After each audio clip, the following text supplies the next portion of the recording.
आणि माननीय उद्धवजींची शिवसेना यांचे अधिकृत उमेदवार माजी खासदार भाऊसाहेब वागचौरे यांच्या या प्रचार सभेसाठी लवकरच माननीय उद्धवजी ठाकरे साहेब उपस्थित होणार आहेत। आता व्यासपीठावर उपस्थित असलेले माननीय आमदार लहुजी कानडे, लवकरच आपल्याला माननीय शंकररावजी गडाख साहेब जे माजी मंत्री आहेत ते उपस्थित होतील। व्यासपीठावर उपस्थित असलेले आमदार नितीनजी देशमुख, आमदार सुनीलजी शिंदे,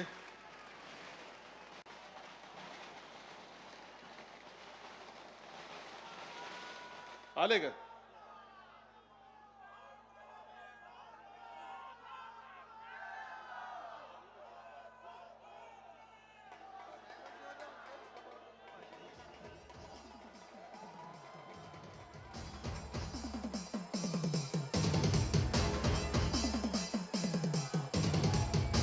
सन्माननीय महाराष्ट्र राज्याचे माजी मुख्यमंत्री उद्धव बाळासाहेब ठाकरे यांचं आगमन या ठिकाणी होत आहे। जोरदार टाळ्यांच्या गजरामध्ये आपण सन्माननीय उद्धव बाळासाहेब ठाकरे साहेबांचं स्वागत या ठिकाणी करणार आहोत।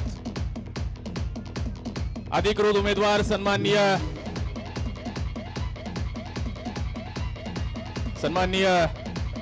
उद्धव बाळासाहेब ठाकरे साहेबांचं जोरदार टाळ्यांच्या गजरामध्ये आपण स्वागत करूयात। सन्माननीय शंकरराव गडाख साहेब या ठिकाणी उपस्थित आहेत। आमदार लहुजी कानडे साहेब या ठिकाणी उपस्थित आहेत। जोरदार टाळ्यांचा गजर आपण करणार आहोत सन्माननीय उद्धव बाळासाहेब ठाकरे साहेबांसाठी।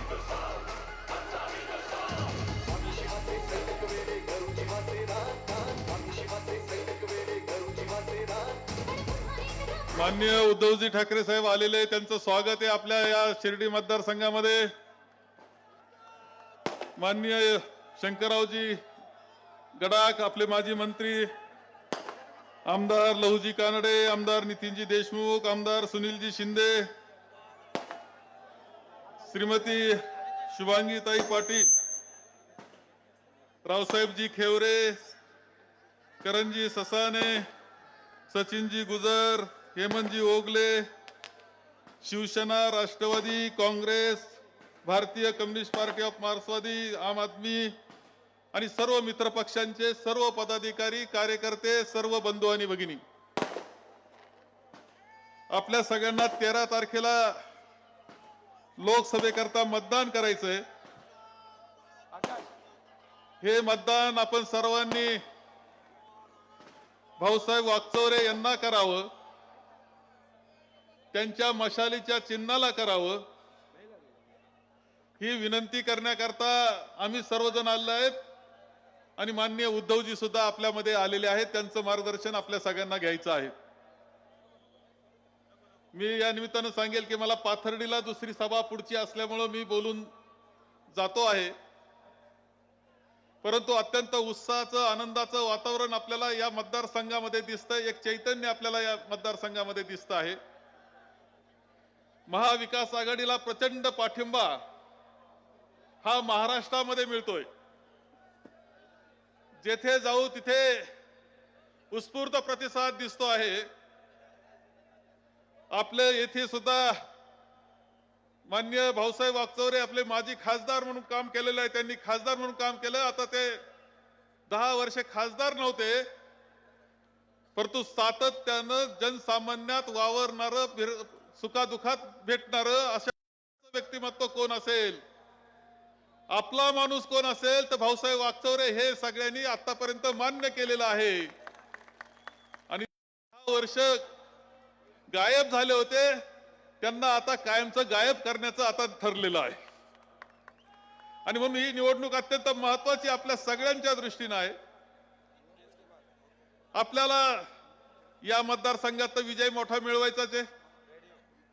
दक्षिण नगर मध्ये सुद्धा विजय हा मोठा राहणार आहे। निलेशजी लंके प्रचंड मताधिक्याने विजय होणार आहे। एक करंट सगळ्या लोकांमध्ये दिसतोय आणि याचा अर्थ हे उमेदवारचा विजय होणार। नगर जिल्हा महाविकास आघाडीला एक चांगली भेट आपल्याला देणार आहे. दोन्ही उमेदवार 2 खासदार देणार आहे. परंतु त्याबरोबर हेही सांगतो मी की महाराष्ट्रामध्ये सुद्धा प्रचंड मोठा विजय महाविकास आघाडीचा झालेला दिसेल. आपल्याला मतदान करायचंय, 13 तारखेला मतदान करायचं आहे. एकंदर हा संपूर्ण मतदान आपल्याला देश वाचवण्याकरता करायचंय, आपली लोकशाही वाचवण्याकरता करायचंय, आपल्याला राज्यघटना वाचवण्यासाठी आपल्याला करायचं आहे. देशामध्ये जे 10 वर्षामध्ये वातावरण आपण सर्वजण पाहत आहोत, केंद्र सरकारच्या माध्यमातून, भारतीय जनता पक्षाच्या माध्यमातून आणि पंतप्रधान नरेंद्र मोदी यांच्या माध्यमातून आपल्याला देशामध्ये दहशत निर्माण करण्याचं काम चाललेलं दिसत आहे. राजकारण एका वेगळ्या पातळीला जाऊन पोहोचलंय. मणिपूर सारख्या घटना आपल्याला दिसत आहेत. आमच्या कुस्तीगीर महिलांवर अत्याचार होतोय, खासदार मोकाट फिरतोय, मुली मात्र जेलमध्ये जात आहेत. आता बंगलोरला आणखी नवं प्रकरण दिसतंय.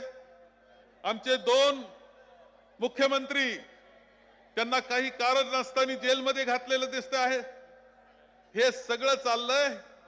एका वेळेस पार्लमेंटमध्ये, लोकसभेमध्ये 141 खासदार निलंबित करण्याचा उच्चांक भारतीय जनता पक्षानं, त्यांच्या सरकारनं केला आणि काळे कायदे पास करून घेण्याचा कार्यक्रम त्यांनी केला. आपल्या सगळ्यांनी पाहिले. शेतकऱ्याकरता किती वाईट वागले वेगळं सांगण्याची आवश्यकता नाही. आजही परिस्थिती अशी आहे. कांद्याचा बाजार, खरं निर्यात बंदी उठवली, निर्यात बंदी उठली, फक्त ती गुजरातच्या शेतकऱ्याकरता उठली. गुजरातचा 2000 क्विंटल कांदा हा परदेशात गेला. नाव मात्र निर्यात बंदी उठवली. महाराष्ट्रातली निर्यात बंदी उठली नाही. आणि म्हणून आजची स्थिती अशी आहे की भाव मिळाला नाही म्हणून सगळ्या मार्केट कमिट्या बंद पडलेल्या होत्या. ही वस्तुस्थिती, ही शेतकऱ्याची परिस्थिती आहे. कापसाला बाजार नाही अवस्था आहे. सोयाबीनला बाजार नाही अवस्था आहे. ऊसाच्या शेतकऱ्यांना सुद्धा साखरेला निर्यात बंदी करून त्यांना जे 4 पैसे मिळाले असते त्याच्यावर सुद्धा अडचण आणण्याचं काम केलं आहे.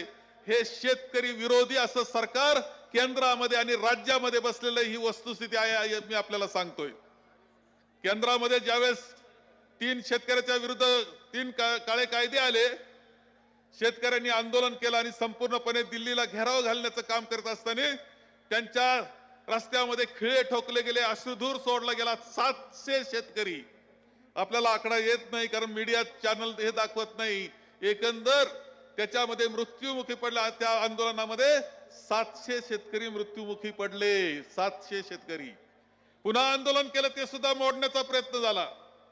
शेतकऱ्याला अडचणीत आणण्याचं काम ते करतायत. परंतु शेतकरी म्हणजे शेतकरी निवळ शेतकरी नसतो. तर त्याच्याकडे 4 पैसे आले तर ते बाजारपेठेमध्ये शहरात येत असतात, तर व्यापार चालत असतो. हे विसरून आपल्याला सगळ्यांना चालणार नाही. आणि म्हणून आपल्या सर्वांना हे सरकार, केंद्र सरकार तर बदलायचं आहेच. राज्याच्या पातळीला असलेलं सरकार आपण पाहिले.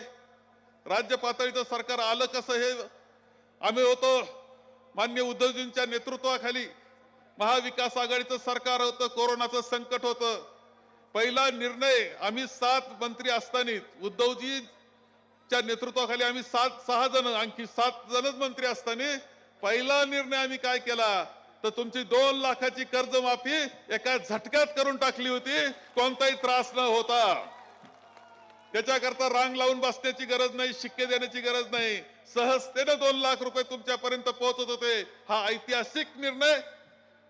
हजारो कोटी रुपये त्याकरता घातले, पण राज्याचे घातले, पण ते शेतकऱ्याकरता घातले. हे तुम्हाला या निमित्तानं मी सांगतो. हा निर्णय आम्ही प्रथम कॅबिनेटमध्ये केला.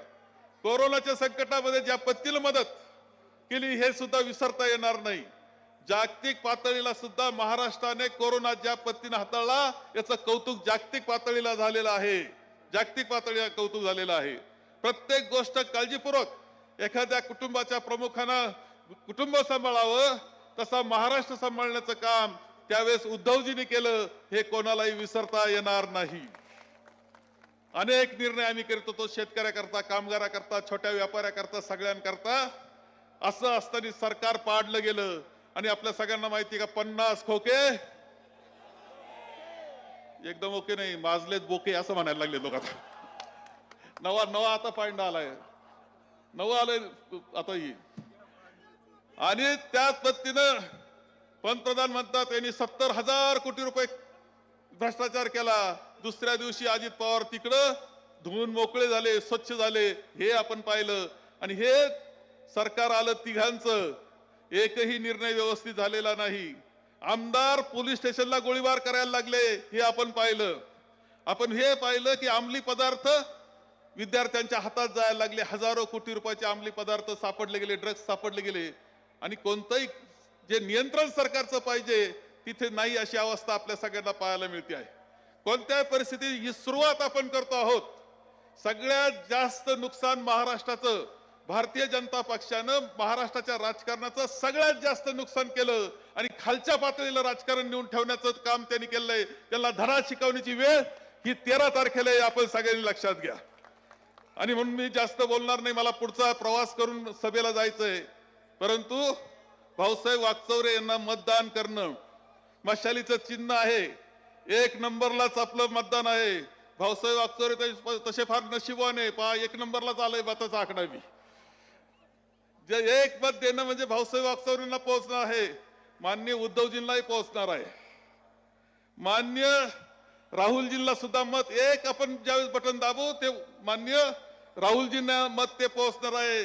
त्यांच्या केलेल्या जे काम त्यांनी केलं, अनेक मोठ्या पद्धतीनं दौरे आपण पाहिले असतील, त्यांची पदयात्रा पाहिली असतील, त्या पदयात्रेला सुद्धा मत पोहोचणार आहे ज्यावेळेस आपण भाऊसाहेब वागचौरे यांनी मशालीला मत देऊ त्यावेळेस. आदरणीय सोनेजींना पोहोचणार आहे, आदरणीय प्रियंकाजीला पोहोचणार आहे, माननीय खरगे साहेबांना सुद्धा मत हे पोहोचणार आहे मशालीला चिन्ह बटन दाबाल त्यावेळेस. एक गोष्ट मी सांगतो, काही लोक गैरसमज करतायत. वंचितचे उमेदवार एक मुलगी उभी राहिलेली आहे, सांगतायत की याचा पाठिंबा त्याचा पाठिंबा, परंतु ते मत जाणार कुठं?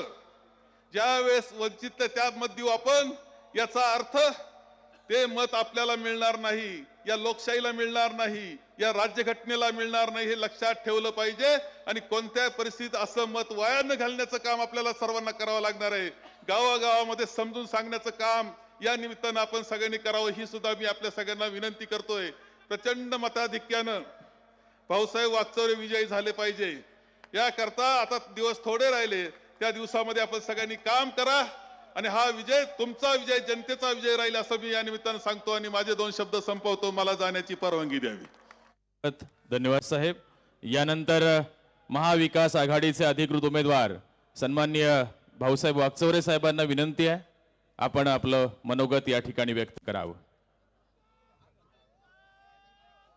तत्पूर्वी मान्यवरांच्या शुभ हस्ते छत्रपती शिवाजी महाराजांचं पूजन आणि मान्यवरांच्या प्रतिमेचं पूजन या ठिकाणी सन्माननीय उद्धवजी ठाकरे साहेब, सन्माननीय बाळासाहेबजी थोरात, सन्माननीय भाऊसाहेबजी वागचौरे, सन्माननीय लहुजी कानडे साहेब, सन्माननीय शंकरराव गडाख साहेब, नार्वेकर साहेब आणि मान्यवरांच्या शुभ हस्ते छत्रपती शिवाजी महाराजांचं पूजन या ठिकाणी होतं आहे. आपल्या सर्वांच्या जोरदार टाळ्या हव्यात. सन्माननीय उद्धव ठाकरे साहेबांच्या शुभ हस्ते, मान्यवरांच्या शुभ हस्ते छत्रपती शिवाजी महाराजांचं पूजन या ठिकाणी होत आहे. राजर्षी शाहू महाराज, डॉक्टर बाबासाहेब आंबेडकर, सन्माननीय बाळासाहेब ठाकरे या मान्यवरांच्या प्रतिमेचं पूजन या ठिकाणी होतंय. यानंतर सन्माननीय भाऊसाहेबजी वागचौरे साहेबांना विनंती आहे, आपण आपलं मनोगत या ठिकाणी व्यक्त करावं.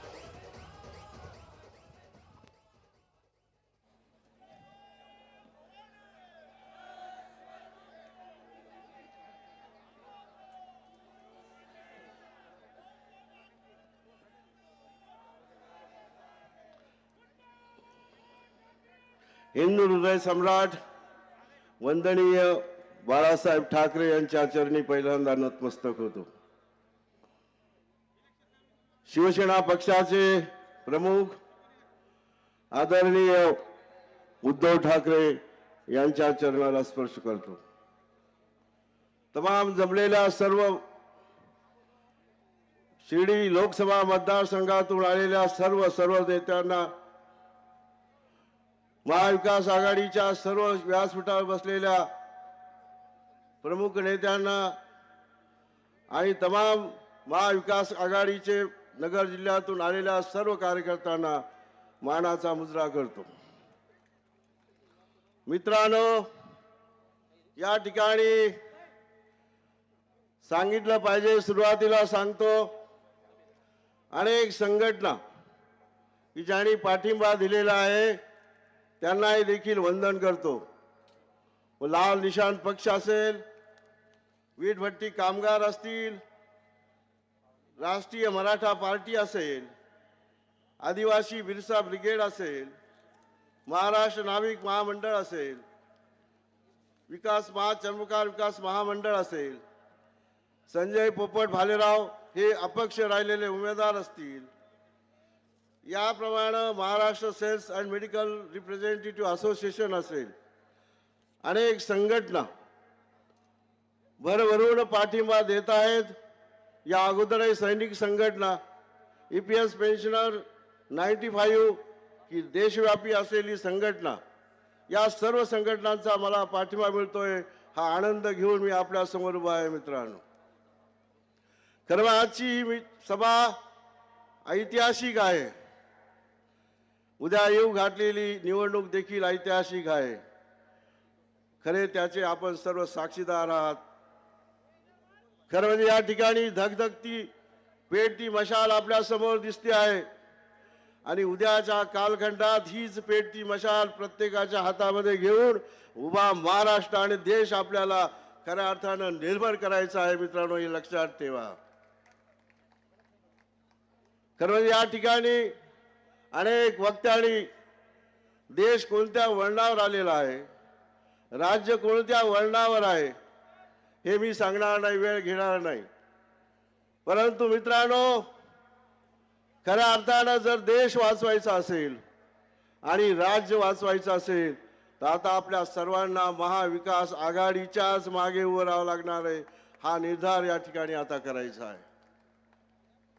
खरं म्हणजे या ठिकाणी या देशामध्ये जे काही घडलेलं आहे, घडतं आहे, रोज दिसत आहे, त्या घटनांचा क्रम मी वाचणार नाही. तुमच्या कानामध्ये तो देखील आवाज सारखा घुमतो आहे. आणि म्हणून 13 मेला होणारी ही ऐतिहासिक निवडणूक, ज्या मतावर या देशाचा पंतप्रधान होतो, मंत्री होतो, आमदार होतो, ते तुमचं मौल्यवान मत खऱ्या अर्थानं या महाविकास आघाडीच्या बाजूनं EVM मशीन मध्ये बंद झालं पाहिजे, ही काळजी घेण्याची गरज आहे. मित्रांनो, या ठिकाणी सांगितलं पाहिजे. खरं म्हणजे या ठिकाणी सांगितलं पाहिजे, एवढी प्रचंड झालेली गर्दी एका बाजूला आणि काल मुख्यमंत्र्यांची झालेली सभा, परवा झालेली मुख्यमंत्र्यांची सभा आणि राज्याचं मंत्रिमंडळ या मतदारसंघामध्ये सारखं फिरत आहे, चौबाजूनी फिरत आहे आणि सांगतोय काय, आमच्या उमेदवाराला निवडून आणा, आमच्या उमेदवाराला मतं द्या. आम्ही सारं देतो. काय काय देतात ते त्यांना त्यांचं माहीत. व सारं देऊन काही करून तुम्हाला ही आता झालेली गर्दी तुम्हाला सांगून जाईल की तुम्ही काहीच करू नका, तुमचा उमेदवार आता हद्दपार होणारच आहे. लक्षात ठेवा. अरे या उमेदवारास 10 वर्ष खरं म्हणजे आदरणीय उद्धव साहेब यांच्यामुळे, वंदनीय बाळासाहेब ठाकरे यांच्यामुळे खऱ्या अर्थानं निवडून जायला मिळालं. मी संपूर्ण मतदारसंघ फिरलो आहे, गावागावात जातो आहे, विचारतो आहे, खासदार आताचे आले का, नाही आले, भेटले का, नाही भेटले, दिसले का, दिसले नाही. हा न भेटलेला दिसलेला खासदार 10 वर्ष कुठं होता याचा आता तपास करावा लागणार आहे. मला वाटतं तो तपास करण्याची गरज या 13 मेच्या निवडणुकीमध्ये आपल्याला मतदानातून दाखवायची आहे. या माणसाला देखील हद्दपार करायचं आहे. दारू विकणारा, डान्स बार चालवणारा हा उमेदवार खऱ्या अर्थाने या मतदारसंघाला नको आहे. मुंबई राज्य करणारा हा उमेदवार नको आहे. ही देखील कृती आपल्याला या 13 मेच्या निवडणुकीमध्ये करायची आहे. माझी ओळख आपल्याला सर्वांना माहिती आहे, जन्मानं कर्मानं याच मतदारसंघामध्ये मी आजही ताकद काम केलो. 95 पासून वेगवेगळ्या पदावर मी काम करतो आहे. खरं मागच्या आदरणीय उद्धव साहेबांच्यामुळे मी 2009 ते 14 खासदार झालो. माझं काम सर्वांना माहिती आहे. गाव तिथे काम आहे, गाव तिथे पाऊल ठेवलेला पहिला खासदार स्वातंत्र्यानंतर आहे. हे सर्वांनी तुम्ही पाहिले दिसलेलं आहे. रेल्वेचा प्रश्न असेल, पाण्याचे प्रश्न असतील, शेतीचे प्रश्न असतील, विजेचे प्रश्न असतील, महामार्गाचे प्रश्न असतील, सर्व सोडवण्याचा आटोकाट प्रयत्न केला. ही आपल्या समोर त्याचं चित्र आहे. मी सांगायला गेलो तर फार वेळ लागणार, वेळ घेऊ इच्छित नाही. आणि भविष्यामध्ये देखील ह्या 10 वर्षाचा बॅकलॉग ज्या निष्क्रिय खासदारामुळे या मतदारसंघामध्ये झालेला आहे तो आपल्याला आता भरून काढायचा आहे. मित्रांनो, ही लक्षात ठेवा. त्यासाठी देखील ही निवडणूक आहे. आणि मी तुम्हाला सर्वांना आश्वासित करू इच्छितो की येऊ घातलेल्या निवडणुकीनंतर तुम्ही मला खासदार केल्यानंतर मी तुम्हाला निश्चितपणानं सांगतो, ज्या मतदारसंघाचा हा बॅकलॉग तर भरून काढेलच, पण हा मतदारसंघ महाराष्ट्राच्या देशाच्या नकाशावर चमकवल्याशिवाय राहणार नाही, हे मी या ठिकाणी सांगू इच्छितो. शिर्डीचे साईबाबा या जगामध्ये शिर्डीचा मतदारसंघ हा लाख मोलाचा आहे. आणि दिल्लीकरांना दिल्लीला देखील नीट करायला हा सक्षम खासदार आपल्याला देखील पाठवायचा, हे या ठिकाणी आवर्जून सांगतो. आपल्याला माहिती आहे, मी जरी मध्ये मतदारसंघामध्ये गावागावामध्ये पण दिल्लीच्या तख्तावर जे काम केलं त्यावेळेला आपल्या समोर आलेलं नाही. पण अनेक कमिटीच्या माध्यमातून, अनेक प्रश्नातून, अनेक डिबेट प्रचंड काम करण्याचा प्रयत्न केलेला आहे. तोही आता आम्ही अनेक वेळा अनेक ठिकाणी सांगण्याचा प्रयत्न केलेला आहे. आणि भविष्यामध्ये हे सारं प्रचंड काम करायचं आहे. आणि बाबांची शक्ती, साईबाबांची प्रेरणा खऱ्या अर्थानं माझ्या पाठीशी आहे. आदरणीय वंदनीय हिंदू हृदय सम्राट यांचे आशीर्वाद माझ्या पाठीशी आहे. आणि सतत उद्धव बाळासाहेब ठाकरे यांची साथ आणि यांची माझ्यासाठी असलेली पाठराखण आणि प्रेरणा सदैव निश्चितपणानं काम करण्यासाठी मला प्रेरणा देणारे ठरेल. मी या ठिकाणी जास्त बोलू इच्छित नाही, परंतु आपल्या वंदन करून सांगतो की भविष्यात या महाविकास आघाडीच्या नेत्यांना देखील सांगतो, भविष्यात या मतदारसंघामध्ये वंदनीय उद्धव साहेब बाळासाहेब ठाकरे यांच्या नेतृत्वाखाली या मतदारसंघात करीन तर करीन, सोन्यासारखं काम करीन आणि हे करण्याचं वचन आणि थांबतो. जय हिंद, जय महाराष्ट्र. धन्यवाद. यानंतर महाविकास आघाडीच्या वतीनं सन्माननीय उद्धव बाळासाहेब ठाकरे साहेबांचा सन्मान या ठिकाणी होईल. महाविकास आघाडीच्या वतीनं हा सन्मान होतोय. सन्माननीय महाराष्ट्र राज्याचे माजी मुख्यमंत्री सन्माननीय उद्धवजी बाळासाहेब ठाकरे यांचा जोरदार टाळ्यांच्या गजरामध्ये आपल्या श्रीरामपूर नगरीमध्ये सन्माननीय ठाकरे साहेबांचं आपण या ठिकाणी स्वागत करूयात. जोरदार टाळ्यांचा गजर या ठिकाणी सन्माननीय उद्धवजी बाळासाहेब ठाकरे साहेबांसाठी. महाराष्ट्र राज्याचे माजी मुख्यमंत्री सन्माननीय उद्धव बाळासाहेब ठाकरे साहेबांच्या जाहीर सभेसाठी आपण या ठिकाणी उपस्थित आहात. त्यांचा सन्मान या ठिकाणी होतोय महाविकास आघाडीच्या वतीनं.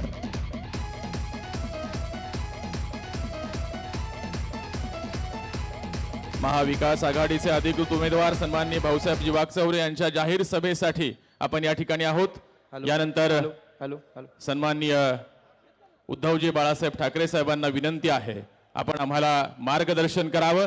जोरदार टाळ्यांच्या गजरामध्ये आपण सन्माननीय उद्धव ठाकरे साहेबांचं स्वागत करूयात.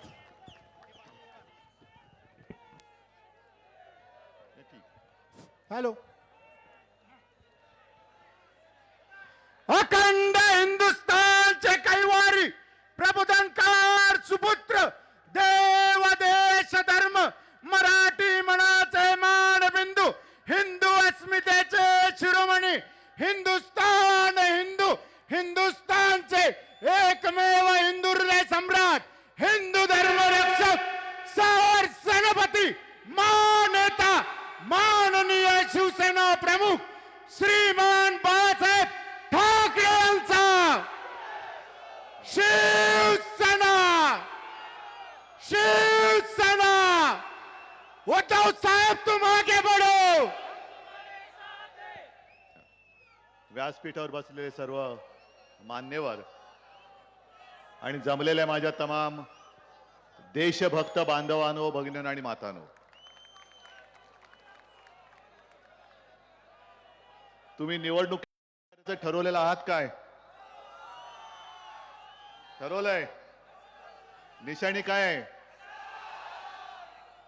मशाल घेऊन हुकुमशाही जाळून टाकायची. जाळणार? ठीक आहे, मग माझं काम हलकं झालेलं आहे, कारण संपूर्ण राज्यभर फिरतोय.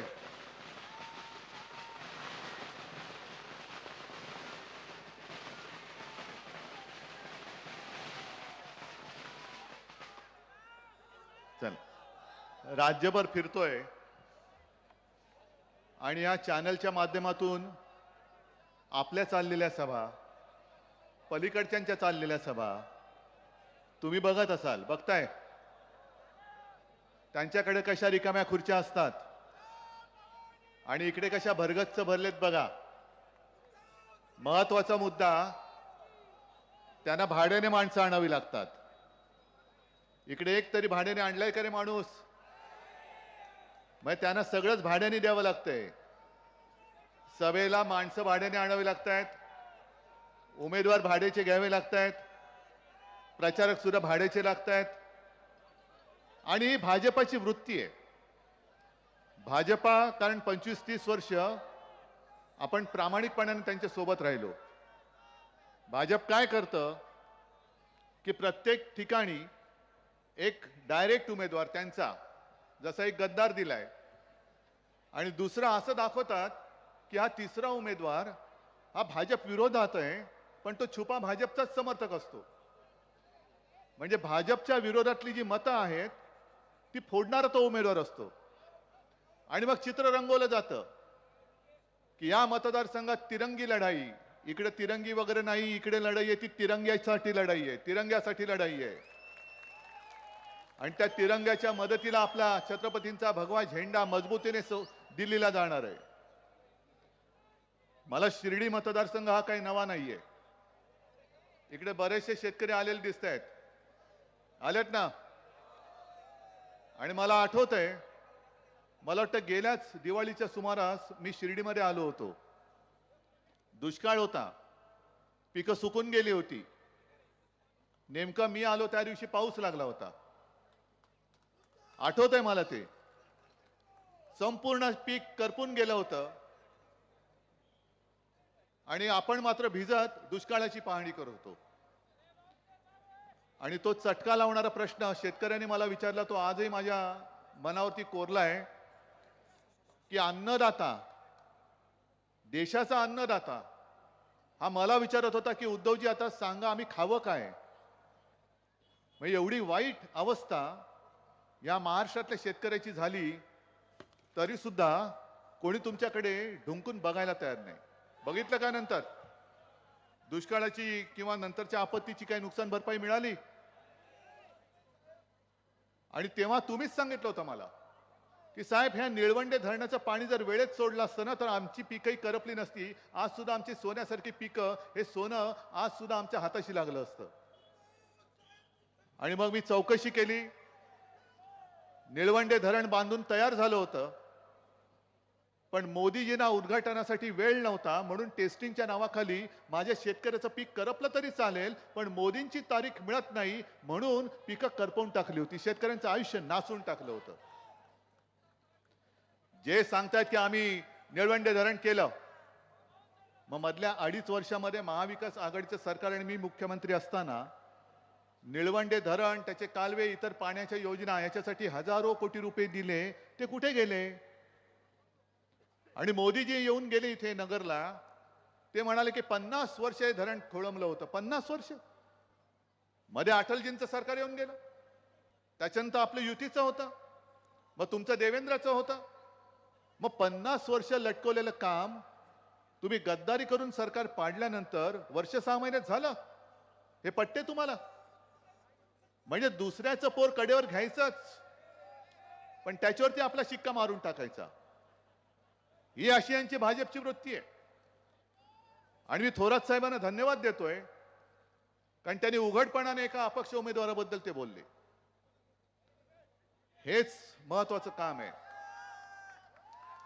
की आपल्या विरोधातली मतं नासवायची कशी हे भाजपला चांगलं कळतंय. आणि मला खात्री आहे की ही लढाई मी म्हटलं तसं तिरंग्यासाठी आहे, लोकशाहीसाठी आहे. हे जे लोकशाही संपवायला निघालेत, हुकुमशहा विरुद्धचं एक सुद्धा मत हे नाचता कामा नये. मशाल म्हणजे मशालीलाच मिळालं पाहिजे. आणि जे अपक्ष उमेदवार उभे राहिलेले आहेत त्यांना मी सांगतो की तुम्ही सुद्धा हे पाप करू नका. हे पाप आहे. कारण देश हुकुमशाहीच्या उंबरठ्यावर असताना, संपूर्ण देशामध्ये हुकुमशाही विरुद्ध आगडोम पेटला असताना तुम्ही लोकशाहीला अपशकुन करू नका, अजिबात करू नका. महामानव डॉक्टर बाबासाहेब आंबेडकरांनी लिहिलेलं संविधान वाचवण्यासाठी आम्ही मैदानात उतरलो, हातामध्ये मशाल घेऊन उतरलेलो आहोत. तुम्ही आम्हाला अपशकुन करू नका, कारण तो देशाचा घाट ठरेल. महामानव बाबासाहेबांचा तो घाट ठरेल. म्हणून त्याही समाजाचे जे सगळे माझे माता भगिनी आणि बांधव आहेत त्यांनाही विनंती करतोय की कृपा करून आता डोळे उघडे ठेवून मतदान करा. आणि मोदीजी, मला तुमच्याबद्दल आदर होता असं म्हणावं लागेल, कारण काल तेलंगणामध्ये त्यांची सभा झाली आणि यांना सगळीकडे जिथे जातात तिथे फक्त आणि फक्त उद्धव ठाकरे दिसतोय. मग तेलंगणामध्ये गेले, अहो मी महाराष्ट्रात तुमच्या विरुद्ध उभा आहे, ही बघा माझी जनता, माझे निवडणूक रोखे माझ्या सोबत आहेत, हे माझी संपत्ती आहे, माझं वैभव आहे. पण काय झालं कोणास ठाऊक. म्हणजे मला त्यांच्याबद्दल मी आदर होता असं का म्हणतोय, कारण परवा जळगावची जी सभा झाली आपली शिवसेनेची, त्याच्यात आपले वकील असीम सरोदे यांनी भाषण करताना सांगितलं की मोदीजी झोपतच नाही, आणि जो झोपत नाही त्याच्या शरीरावरती आणि बुद्धीवरती दुष्परिणाम होतो असं वैद्यकीय शास्त्र सांगतं. मला भाजपवाल्यांना सांगायचं की अरे तुम्ही तरी जरा एवढी निर्दयीपणा दाखवू नका, मोदीजींना आराम द्या, जरा जरा झोपवा त्यांना थोडं. कारण झोप नसल्यानंतर तुम्ही ठरवायचं की आता आपला देश हा कोणाच्या हातात द्यायचा आहे. कारण मोदीजी तेलंगणात भाषण करताना काय म्हणाले, कोण कुठला तरी तो पित्रोदा काय त्याचा संबंध नाही, काँग्रेस त्याला काढूनही टाकला, काहीतरी बडबडला, पण तोच मुद्दा केला. आणि मग तिथे काय बोलले की मी महाराष्ट्राच्या लोकांना विचारतोय, तेलंगणात बोलतायत, महाराष्ट्र के जनता को मैं पूछ रहा हूं, बाळासाहेबांच्या नकली सेनेचे सगळे सरदार आहेत त्यांना विचारतोय. आणि त्याही पेक्षा पुढचं वाक्य बोलले ते भयंकर आहेत, मोदीजी तुम्ही माझ्याशी लढा, पण माझ्या आई वडिलांचा अपमान केला तर मी सहन करणार नाही. तुम्ही कोणी असाल, तुम्हाला तुमची जागा दाखवून दिल्याशिवाय राहणार नाही. काय म्हणाले मोदी की बाळासाहेबांच्या नकली संतान को मैं पूछ रहा हूं. मैं नकली? अरे बेअकली, बेअकली माणूस आहे हा. माझा अपमान नाही, माझ्या देवता समान माझ्या माचा अपमान आहे, माझ्या वडिलांचा, माझ्या बाळासाहेबांचा अपमान आहे. आणि मोदीजी तुमच्यावरती आई वडिलांचे संस्कार कदाचित झाले नसतील, माझ्यावरती झालेले आहेत. मी सुसंस्कृत घराण्यातला आहे, घराणेशाहीचं वावडं तुम्हाला असेल, मला अभिमान आहे. तुम्हाला तुमच्या वडिलांचं नाव सांगायला, आईचं नाव सांगायला लाज वाटत असेल, तुम्ही तुमच्या आईला फक्त नोटबंदीच्या रांगेमध्ये उभं केलं, मतदानासाठी रांगेमध्ये उभं केलं. हे पाप तुम्ही केलं. 90च्या घरातल्या मातेला तुम्ही तुमच्यासाठी वापरलं. तसा तेवढा मी निर्दयी नाहीये, कारण आमचं हिंदुत्व आहे पितृदेव भव, मातृदेव भव, गुरुदेव भव हे सांगणारं आमचं हिंदुत्व आहे. आणि जास्त तुम्ही बोलण्याचा प्रयत्न करू नका. बाळासाहेबांचं नकली संतान पहिलं म्हणजे बाळासाहेब बोलण्याच्या आधी हिंदू हृदय सम्राट बोलायला शिकावं, नाहीतर मी तुम्हाला शिकवणी लावतो. तुमची जीभ जर वळत नसेल हिंदू हृदय सम्राट बोलायला, तर माझा महाराष्ट्र ती वळून दाखवेल तुम्हाला हिंदू हृदय सम्राट कसं बोलायचं. आणि माझीच सही तुम्ही घेतली होती, माझीच सही घेतली होती 2014 साली राष्ट्रपती प्रणव मुखर्जींकडे जाताना. ज्याला आज तुम्ही नकली संतान म्हणताय, नकली माणसा, तेव्हा तुम्हीच माझी सही घेतली होती. आमचे पंतप्रधान पदाचे उमेदवार हे नरेंद्र मोदी असतील, 14 साली घेतली, 19 साली घेतली, लाज नाही वाटली तेव्हा माझी सही घ्यायला. आता उद्या 17 तारखेला मुंबईत येत आहेत, शिवाजी पार्कला येतील, बाळासाहेबांच्या स्मारकावरती जातील, नाग रगडतील, स्टेजवर जाऊन बाळासाहेबांची आठवण काढून ढसा ढसा रडतील. हो, ही नकली माणसं आहेत, बेअकली माणसं आहेत. उघड बोलतो, कारण मला जर नकली संतान म्हणत असाल तर तुम्ही सुद्धा नकली आणि बेअकली आहात. पण आता तुमची बूंद सी गई है, वो नौटंकी से नहीं आने वाली. बूंद से गई, अब नौटंकी कितनी भी चाहे कितनी भी नौटंकी कर लो, लेकिन मोदी जी आप जो गई वो गई, दोबारा नहीं आने वाली. तुम्ही या माझ्या शिवसेनेला नकली म्हणता, तुम्ही बाळासाहेबांच्या सुपुत्राला नकली संतान म्हणताय. तुम्हाला मान्य आहे का रे? ज्या ठाकरे घराण्यानी अगदी माझ्या आजोबांपासून महाराष्ट्राची सेवा केली आणि आम्ही तुमची साथ सोडली, तुम्ही आम्हाला ढकललं. 2014 साली लोकसभेपर्यंत आम्ही तुमच्या सोबत होतो आणि 2014च्या ऑक्टोबर मधल्या विधानसभा निवडणुकीत एकनाथ खडसेंनी मला फोन करून सांगितलं होतं की उद्धवजी, आमचा वरिष्ठांचा निरोप आलाय की आता यापुढे आपली युती तुटली. म्हणजे तुम्ही आमचा वापर करून घेऊन फेकायला दोनदा प्रयत्न केलात. 2014 साली केला, 2019 ला केला.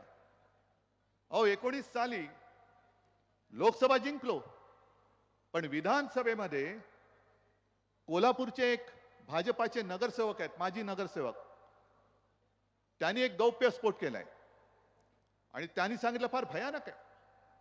त्यांनी काय सांगितलं की यांचे जे चंद्रकांत पाटील,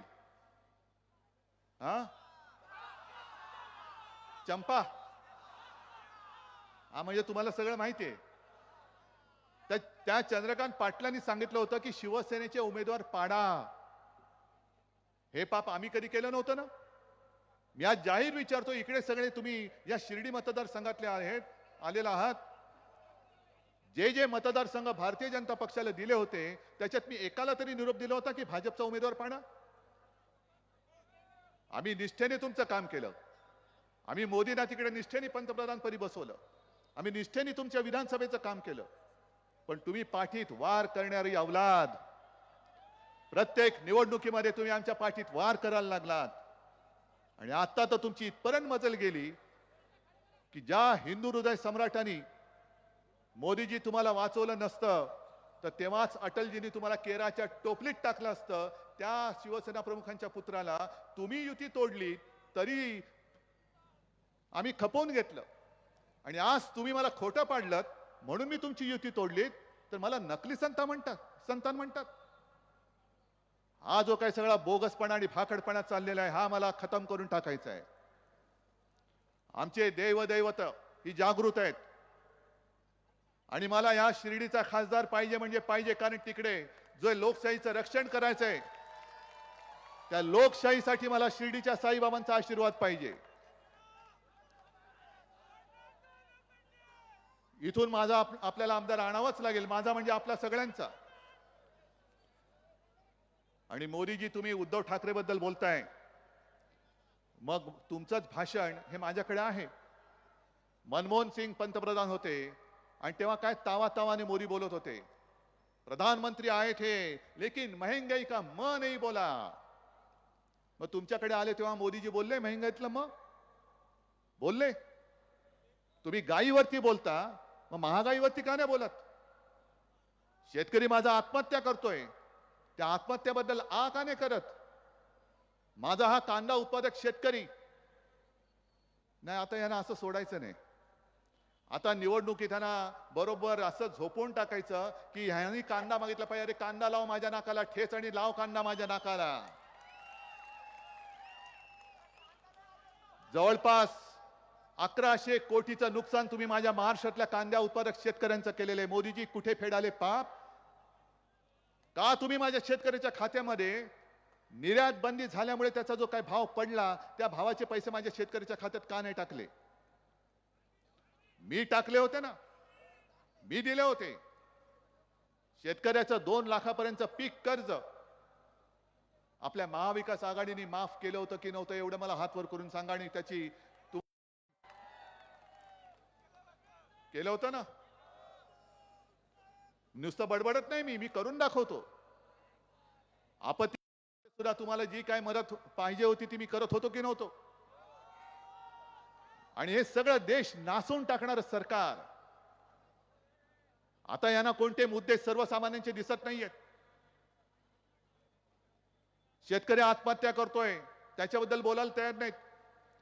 आत्महत्या करणाऱ्या शेतकऱ्याच्या महिलेचं पत्नीचं मंगळसूत्र तुटतंय, त्या मंगळसूत्राबद्दल मोदी बोलायला तयार नाहीयेत. अनेक ठिकाणी बेकारांचे तांडेच्या तांडे फिरतायत, त्या बेकारीतला बे काढायला तयार नाहीयेत. मग कोणत्या देशाचे तुम्ही पंतप्रधान आहात?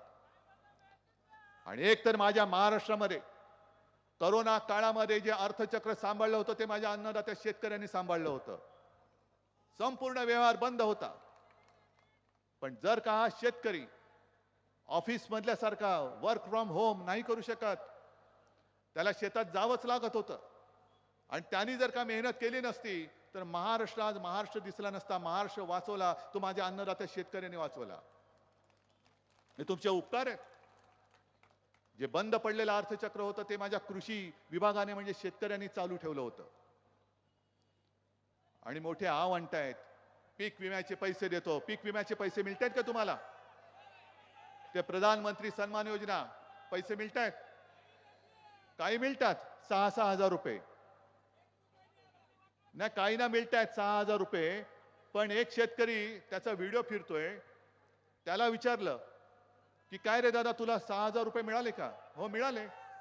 मग पुन्हा तू भाजपला मत देणार का? तुला काय म्हणून द्यायचं?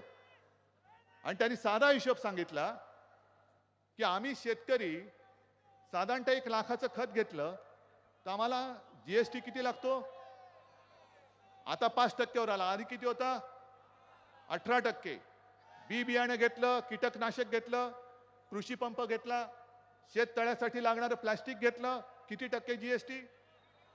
म्हणजे तुमचे 1 लाखावरती 18,000 असे प्रत्येकावरती काढा किती घेतात त्याच्यावरती पैसे हे मोदीजींच्या केंद्र सरकारच्या खिशात जातात, आणि तुम्हाला भीक म्हणून 6,000 रुपये देतात. हे जरा थांबा ना रे, थांबा ना जरा. 6,000 रुपये देतात.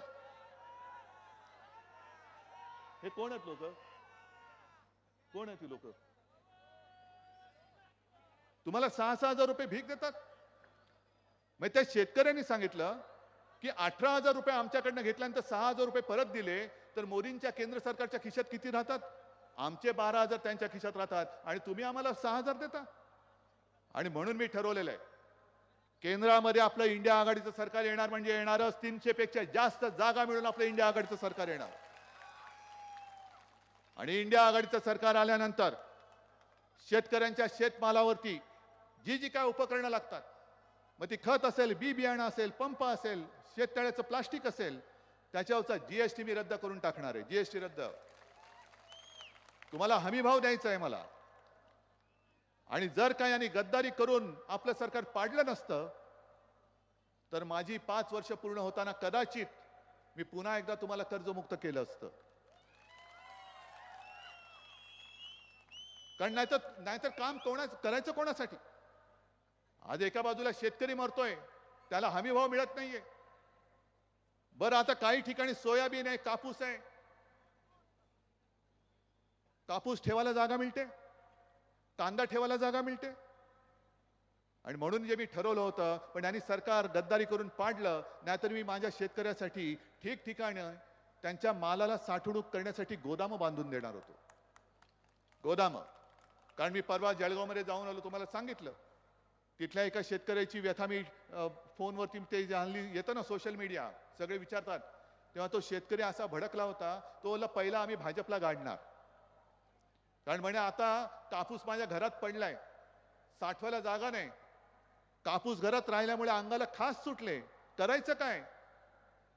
आणि तिथे जे मी काय बोललो होतो तेच तुम्हाला सांगतो इथे शेतकऱ्यांना. तुमच्या कापसाला कापूस ठेवून, कांदा ठेवून सगळं घर भरून जातं. आणि त्या उत्तर महाराष्ट्रातल्या शेतकऱ्याची जी व्यथा होती की कापूस ठेवल्यामुळे आता अंग खाजायला लागलं, त्यांना म्हटलं पहिली यांची जी सत्तेची खाज आहे ना, तो कंडू आपल्याला समवावा लागेल, तो कंडू शमवावा लागेल. आणि यांनी जी काय गद्दारी केली, आज मी येताना मला ज्या काय बातम्या कळत होत्या, संपूर्ण राज्यात देशामध्ये काय झालं असेल मला कल्पना नाही, पण केंद्राकडनं येणारा आपला मनरेगाचा जो काही हिस्सा होता हजारो कोटींचा, तो अजून आलेला नाही. मनरेगाचा हिस्सा देत नाही आणि मतं मागते तुम्ही. आज इथे सुद्धा काही आल्या असतील आशा सेविका. जवळपास आपल्या राज्याच्या 74,000 आशा सेविकांचं गेल्या 3-4 महिन्याचं मानधन खोळंबलंय की नाही हे तुम्ही मला सांगा. असं काही नाही की मी मुख्यमंत्री असताना माझ्यासमोर प्रश्न निर्माण झाले नव्हते. कोरोनासारखं सगळ्यात भयानक संकट हे संपूर्ण जगभर आलं होतं. पण जसं उत्तर प्रदेशमध्ये गंगेमध्ये प्रेत सोडली होती आणि गुजरातमध्ये शव अशी चिता सार्वजनिक चिता पेटल्या होत्या, तसं तुमच्या सगळ्यांच्या आशीर्वादाने महाराष्ट्रामध्ये कोणत्याही शवाची विटंबना मी होऊ दिली नव्हती. जेवढं करता येणं शक्य होतं ती काळजी मी घेतली होती. आणि त्याही वेळेला आशा अंगणवाडी सेविकांचा प्रश्न होताच. अंगणवाडी सेविकामध्ये मला भेटल्या आणि मी त्यांच्यासमोर हात जोडून गेलो. म्हटलं, ताई मला माहिती आहे मी मुख्यमंत्री असताना तुमच्यासाठी करू काही शकलो नाही. ते बोलले, असं कसं? आम्ही म्हणे घरी होतो तरी सुद्धा आमच्या वेळच्या वेळेवरती मानधन मिळत होतं. आज तर करोना नाहीये, अर्थचक्र सुसाट आहे. पण सुसाट सुटलेलं असताना सुद्धा माझ्या आशा सेविकांचं मानधन अजून का नाही मिळालं? आणि मनरेगाचं जे काय केंद्राकडनं येणारे पैसे होते ते अजून माझ्या राज्याच्या खात्यात का आले नाही? मोदीजी याच्यावरती बोला ना. उद्धव ठाकरे काय? तुम्ही जे काय फिरताय राम राम राम राम करत ते बरोबर आहे. कारण मोदींना आता पराभवाचं भूत दिसायला लागलंय म्हणून राम राम राम राम करायला लागलेले आहेत. आणि जी माणसं काही काम करत नाहीत, म्हणून मी म्हणतो जो नाही कामाचा तो नाही रामाचा. आणि आज सगळीकडे मोदीजी फिरतायत, फिरा. पण त्यांच्या मनामध्ये काय असतं?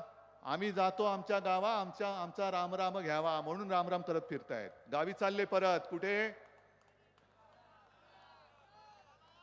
त्यांना गावी पाठवून द्या. कारण महाराष्ट्रातले सगळे उद्योग कुठे पळवले? सगळे गुजरात गुजरात गुजरात. आणि आता यांची म्हणजे सगळ्या गुजराती मंडळींच्या मी विरोधात नाहीये,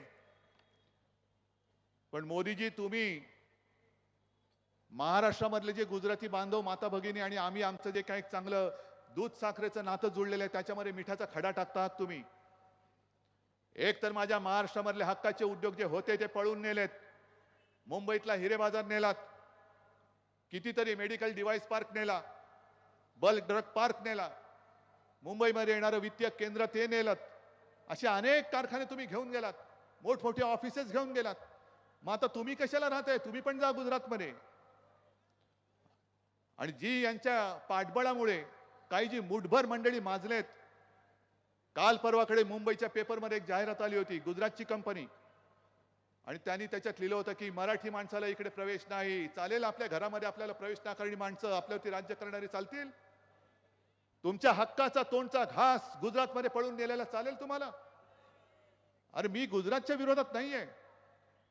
आपलं आघाडी सरकार आल्यानंतर गुजरातच्या हक्काचं काय असेल ते देईन हे आजच मी जाहीर करतोय, शिर्डीच्या साईबाबांच्या साक्षीने जाहीर करतोय. पण गुजरातला देण्यासाठी तुम्ही माझ्या महाराष्ट्रातल्या तोंडाचा घास पळून तिकडे नेणार असाल तर मात्र तुमचा हात आम्ही जागेवर ठेवणार नाही, नक्कीच ठेवणार नाही. हे तुम्ही पाप करता आहात. महाराष्ट्रातले सगळे उद्योग तिकडे घेऊन जात आहेत. तुमच्या कंपन्या सांगतायत की इथे मराठी माणसाला स्वागत होणार नाही. आज मुंबईमध्ये एक आंदोलन झालंय. एका बिल्डरनी सांगितलं मराठी माणसाला आम्ही घर देत नाही. आमच्या राज्यात तुम्ही आम्हाला बेघर करण्याची हिंमत करून दाखवा. तुमची दुकानं बंद करून आम्ही तुम्हाला परत पाठवल्याशिवाय राहणार नाही. कुठे करता ही मस्ती? काही इतर राज्यामध्ये माझी मराठी माणसं राहत नाहीत, पण कुठेतरी अशी मराठी माणसं मस्ती करताना दिसतात तुम्हाला? कोणीतरी यायचं आमच्या मराठी माणसांना बदनाम करायचं, भ्रष्टाचाराचे आरोप करायचे, कुटुंब नासून टाकायची, घर फोडायचं, कुटुंब तोडायचं, बदनाम करून टाकायचं, महाराष्ट्राला बदनाम करायचं. आणि मग जगभरामध्ये की हा महाराष्ट्र इकडे काहीच नाहीये असं चित्र निर्माण करायचं की जेणेकरून सगळे उद्योगधंदे आपसूक गुजरातकडे जातील. अमित शहा जे बोलतात की 370 कलम रद्द केलं त्याच्याबद्दल उद्धव ठाकरेंनी बोलावं. अहो मी जाहीर पाठिंबा दिला तुम्हाला 370 कलम रद्द केलं तेव्हा. पण परवा परत एकदा सांगतो, असीम सरोदे जे बोलले ती धक्कादायक आहे. असीम सरोदेनी जी माहिती दिली ती फार धक्कादायक आहे. त्यांनी सांगितलं मोदी सरकारने 370 कलम काढलेलंच नाहीये. त्यातला 370 ब हा जो एक काय कलम कॉलम आहे त्याला तूर्त स्थगिती दिली आणि ती स्थगिती दिल्या त्याचा अर्थ काय की काश्मीरमध्ये बाहेरची माणसं जमीन घेऊ शकत नव्हते ते आता जमीन घेऊ शकतात आणि त्या कायद्यानंतर स्थगितीनंतर सगळ्यात जास्त जमीन कोणी खरेदी केली अडाणी जे काल मोदी बोलले ना टेम्पो भरून पैसे दिले त्या अदानीने तिकडे जमीन खरेदी केली असं सरोदे म्हणाले आणि कशासाठी केली माहिती आहे तुम्हाला आपल्या मोबाईलमध्ये ज्या बॅटरीज येतात त्याच्यानंतर आता इलेक्ट्रिक व्हेकल्स येणार आहेत त्याच्यासाठी लागणाऱ्या बॅटरी आहेत त्या बॅटरीला लागणारं लिथियम हे तिकडे जास्तीत जास्त मिळतं म्हणून अदानींसाठी 370 कलम हे स्थगित केलं त्यांना घेऊ देतोय जागा म्हणजे संपूर्ण परत पैसा गुजरात आम्हाला वाटतं काय मोठं काम केलं आम्ही सुद्धा भाबडेपणाने तुम्हाला पाठिंबा दिला 370 कलम तुम्ही अजून काढलं का नाहीत आणि काश्मीरमधनं जे काश्मीरी पंडित त्यावेळेला निर्वासित झाले होते एकट्या हिंदू हृदय सम्राट शिवसेना प्रमुखांनी हे अख्ख्या देशात त्यांच्या पाठी उभे राहिले आणि महाराष्ट्रामध्ये त्यांना आसरा दिला मोदीजी तुम्ही असंही म्हणालात की बाळासाहेबांनी हा नाही विचार केला कि कश्मीरी पंडित से मुझे क्या लेना देना है लेकिन बाला साहब उनके पीछे खड़े रहे ना मग तुम्ही मणिपूरच्या महिलांच्या मागे का नाही उभा राहिलात मणिपूरमध्ये महिला आज 1 वर्ष झालं अजूनही मणिपूर धुमस्त आहे 1 वर्ष होऊनही मोदीजी तुम्ही महाराष्ट्रामध्ये इतक्या वेळा आलात मणिपूरमध्ये अजून एकदा सुद्धा तुम्ही इथे हिंसाचार झाल्यानंतर का नाही गेलात त्याचं पहिलं उत्तर आम्हाला द्या उगाच कोणाला किती पोरं होत आहेत कोणी काय खायचं हिंदू मुस्लिम झगडे लावायचं अरे असतील ना इकडे सुद्धा मुस्लिम बांधव आले असतील मोठ्या प्रमाणावरती सोबत आलेले आहेत कारण त्यांना कळलंय की शिवसेनेचं हिंदुत्व हे घरातलं चूल पेटवणार आहे आणि भाजपचं हिंदुत्व हे घर पेटवणारं हिंदुत्व आहे आमच्या हातामध्ये मशाल जरूर आहे पण ही मशाल ते आपलं गाणं तुम्ही ऐकलं असाल ना मशाल गीत मार्ग स्पष्ट दावण्या तो मार्ग पुढचा दाखवण्यासाठी ती मशाल हातामध्ये घेतलेली आहे आणि आता तुम्ही जी घोषणा दिली जरा द्या एकदा जोरात जरा द्या जोरात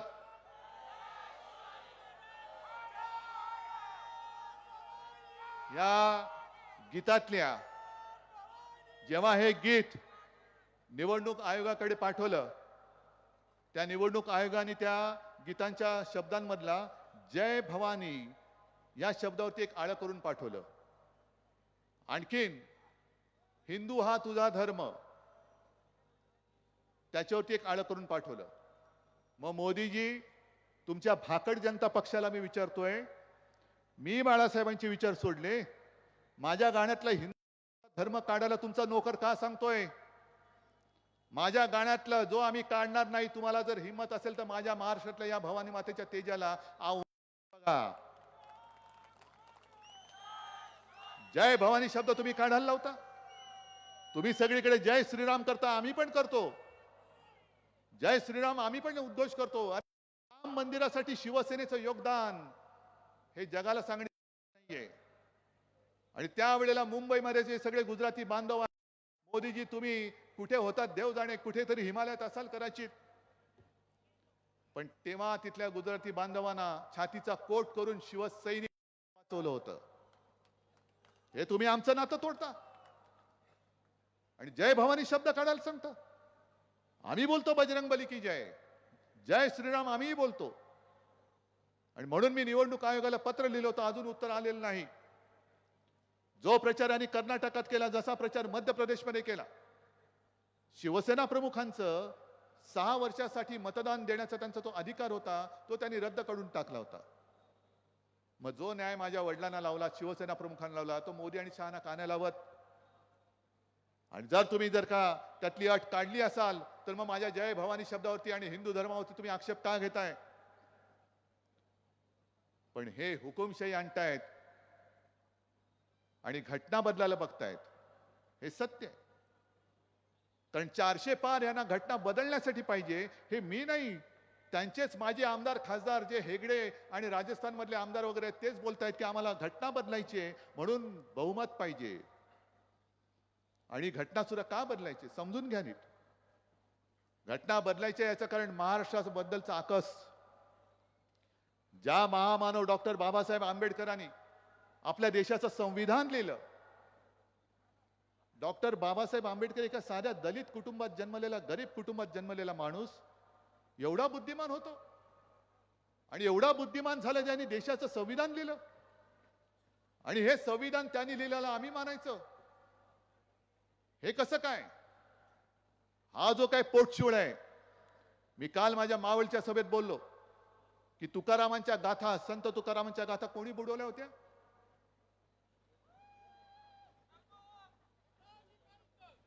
माहितीये तुम्हाला ना, मी नाव कोणाचं घेत नाही, पण तुकारामांच्या गाथा बुडवणारे जे बुरसटलेले गोमूत्रधारी होते, तीच मानसिकता डॉक्टर बाबासाहेब आंबेडकरांनी लिहिलेलं संविधान बुडवायला निघालेले आहेत. आणि बुडू देताना आपण पाहायचं, तरी सुद्धा आम्ही मोठमोठ्याने त्यांचा गजर करायचा. अहो, साई नामाचा गजर केला तर संकट पाठच्या पाठी पळून जातात. आणि साईबाबांच्या ज्या काही चमत्काराच्या कथा आहेत त्या अशाच नाही आलेल्या. अरे, गरीबा घरची दिवाळी, तेल परवडत नाही म्हणून पाण्यावरती दिवे पेटवून देणार तो महात्मा होता. मोदीजी, तुमच्या काळात तेल तर सोडा, पाणी पण मिळत नाही आमच्याकडे, पाणी पण मिळत नाही, काय पेटवायचं? मग तुमचं हुकुमशहाचं सिंहासनच आम्ही पेटवून टाकतो. माझ्या महाराष्ट्राबद्दल आकस, अरे महाराष्ट्राने तुम्हाला 40 पेक्षा जास्त खासदार 2 वेळेला दिलेत, तरी देखील तुम्ही माझ्या महाराष्ट्राच्या पाठीत वार करता. आणि हा महाराष्ट्र हा लेच्या पेचांचा देश नाही, हा महाराष्ट्र मर्दांचा आहे. छत्रपती शिवाजी महाराज या महाराष्ट्रात जन्मलेला आमचं दैवत आहे. तुमच्या गुजरातमध्ये औरंगजेब जन्मला आणि आमच्या महाराष्ट्रामध्ये छत्रपती शिवाजी महाराज जन्मले. हे आमचं नशीब आहे, तुमचं नशीब काय ते तुमच्याकडे असेल. आणि आज जसे मोदीजी 22 का 25 सभा महाराष्ट्रामध्ये घेत आहेत, आजपर्यंत 10 वर्षामध्ये एवढ्या सभा महाराष्ट्रात त्यांनी कधी घेतल्या नसतील. ना कधी दुष्काळ पडल्यानंतर शेतकऱ्याच्या बांधावरती आले, ना कधी आपत्तीमध्ये तुमची विचारपूस करायला आले. पण महाराष्ट्र काबीज करायला म्हणून हे 25-27 सभा महाराष्ट्रात घेत आहेत. 4 दिवसानंतर मुंबईच्या गल्लीमध्ये सुद्धा ते रोड शो करणार आहेत. आणलं ना तुम्हाला रस्त्यावरती, रस्त्यावरती आणलं की नाही?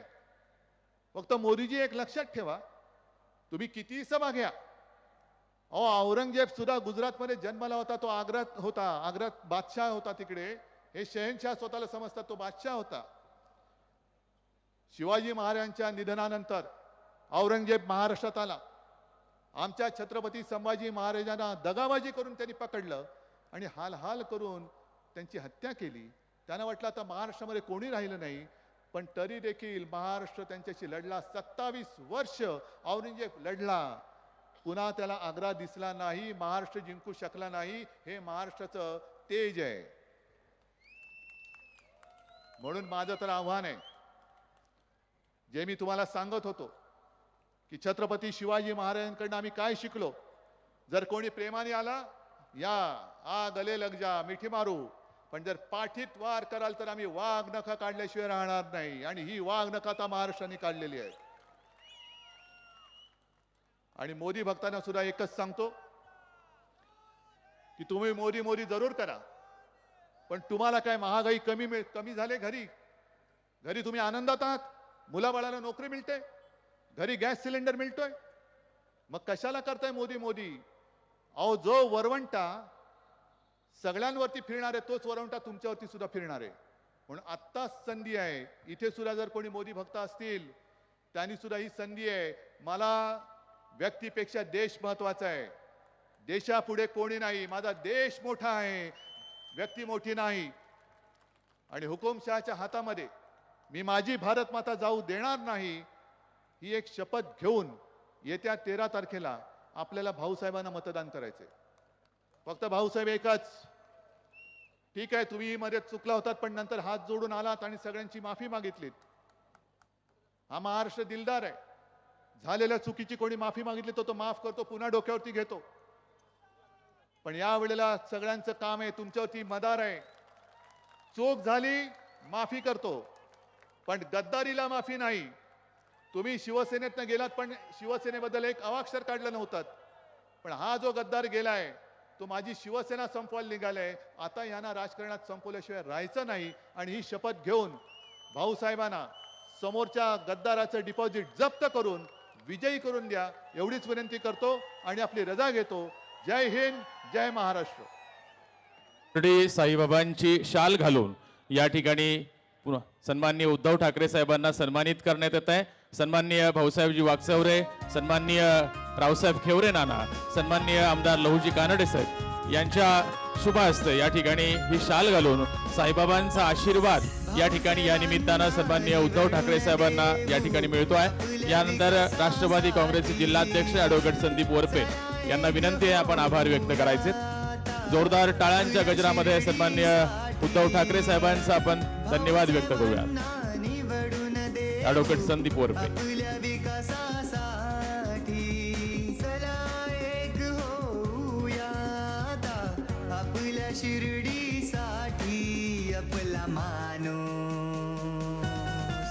साईबाबांची शाल घालून या ठिकाणी सन्माननीय उद्धव ठाकरे साहेबांना सन्मानित करण्यात येत आहे.